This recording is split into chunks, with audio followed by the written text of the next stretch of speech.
Alright guys, if you've been refreshing the Manor Lord Steam page or lurking in Discord channels, you are not alone. Ever since the early access launch lit the medieval strategy world on fire, thousands of players have been eagerly waiting for the next major update to come out. Whether you burned through the initial content in a few long weekends or dipped in and out of the last major update with its new maps, chances are you've had your eye on what's next. The upcoming update promises to bring many players back into the fold, not just for a brief visit either, but to settle back in for another round of immersive city building and gritty tactical warfare. But where exactly is it? How is the next update coming along? And this is all curiosity, anticipation, the kind of collective breath holding that happens when a game has already laid a strong foundation and now promises to expand in meaningful ways. Plenty of players have already explored the limits of the early access build. They've optimized their village layouts, mastered seasonal resource flows, and poked at the edges of the combat system, and now, naturally, many are waiting, including myself, for the next chapter of this game, one that not only refreshes gameplay, but potentially redefines how Manor Lords functions as a city building and strategy experience. And the next update isn't just a run-of-the-mill patch, it's shaping up to be the core systems expansion that will take the game from brilliant prototype to something much closer to its long-term vision. And from developer statements and Steam announcement pages and Discord community hints, here's what we can reasonably expect. While the original creator still leads the charge, the team of course has expanded. It's now backed by a seasoned crew covering map design, AI programming, game design, QA, visual art, transforming the project from a solo passion into a full-scale professional production. And we can already see the impact of this new development scope. In the latest announcement shared on the Steam page, there's a new affinity system in progress, which looks really interesting, basically building relationships between how buildings affect each other's productions, depending on environments as well. There are new environment types: meadow, woodland, farmland, rural, and urban, all having basically an impact on how various buildings work. There's a lot of new shop fronts and artisan workstations, which based on these images look really cool and interesting and immersive as well. There's a new map in development as well, which is really exciting, called Divided. It basically has a mountain range in the middle of it, which should be really interesting from a strategic point of view in terms of warfare, controlling that middle section, looking over the rest of your regions, which would be really cool. There's a potential update to fortifications where you can see through them at your units that are occupying these buildings, which I kind of see as kind of a starting point where you can kind of be able to do this for all other buildings in your village as well eventually. And there's some new UI work being done as well for development cards and building cards, which look really good. One of the most exciting areas of improvement, though not mentioned in this announcement, is AI. Previously, opposing lords were fairly static. That's now being completely reworked. AI-controlled regions will soon build and manage their own settlements, from houses to resource production, making them genuine rivals rather than placeholders. And this includes dynamic land use, adaptive planning, and eventually full-scale economic systems with AI farming and trading next on the roadmap.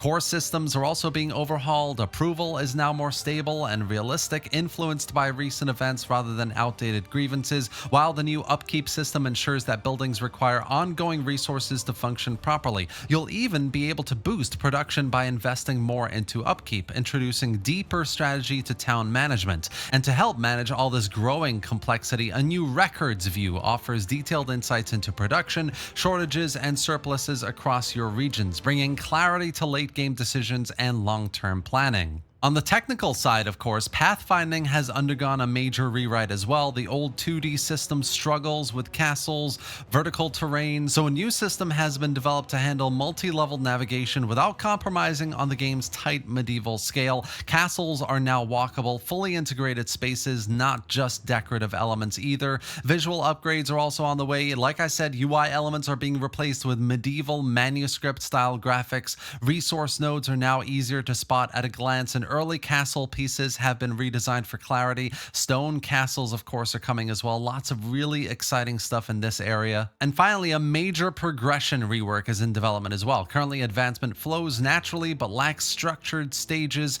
and the upcoming system aims to provide clear growth milestones, unlockable features, and a more rewarding sense of development from village to city, reinforcing long-term goals and replayability. Now, there's obviously a lot going on here, a ton of new content, changing of core systems, and it's not just content, it's not just changing core systems, it's really rejigging how the game works from the ground up, changing how wealth, labor, production, trade, all of this works. It's a systems overhaul, and these aren't isolated mechanics. They affect every other system in the game. Add a new tool or crop, and suddenly you've altered how villagers behave, what they prioritize, and how resources flow across seasons. From a testing perspective, I think this means countless simulations, adjustments. It's one thing to write code, it's another to ensure it doesn't throw off the entire in-game economy or create emergent exploits. Slavic Magic and his team are almost certainly running many of these simulations manually, playing through scenarios, collecting feedback from testers,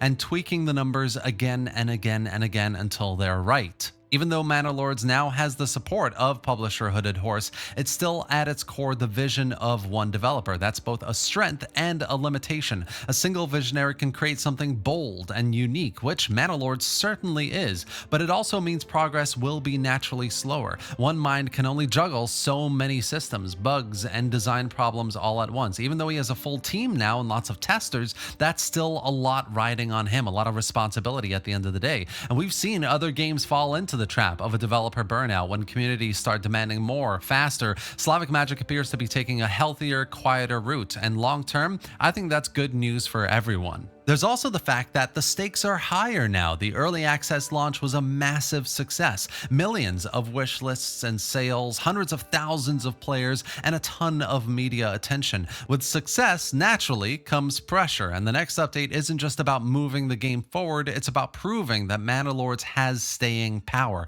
that it wasn't just a fluke, a chance happening, that it can evolve into something that satisfies both casual players and hardcore strategy fans alike. That kind of pressure leads to caution, and that is a good thing. Rushing a sloppy update to satisfy social media impatience would do more harm than good. By far, it's better to get it right than to get it out fast. As someone who's been following Manor Lords closely since its pre-release days, I'll admit I'm very excited. I've got unfinished save files, town plans, and notebooks and theories about how the new trade system might change my approach to village design, but I also know enough about the game design to recognize the complexity of what's being attempted here. This isn't just an update you roll out with a quick hotfix after if some things are broken. This is the kind of deep, systemic change that will define the game's identity moving forward. It's going to affect every playthrough, every decision, every map. That level of design, especially when done right, simply takes time. So overall, if you're wondering where the update is, basically, if you look at the latest announcement especially, you can see it is in progress. There is a lot of moving parts here.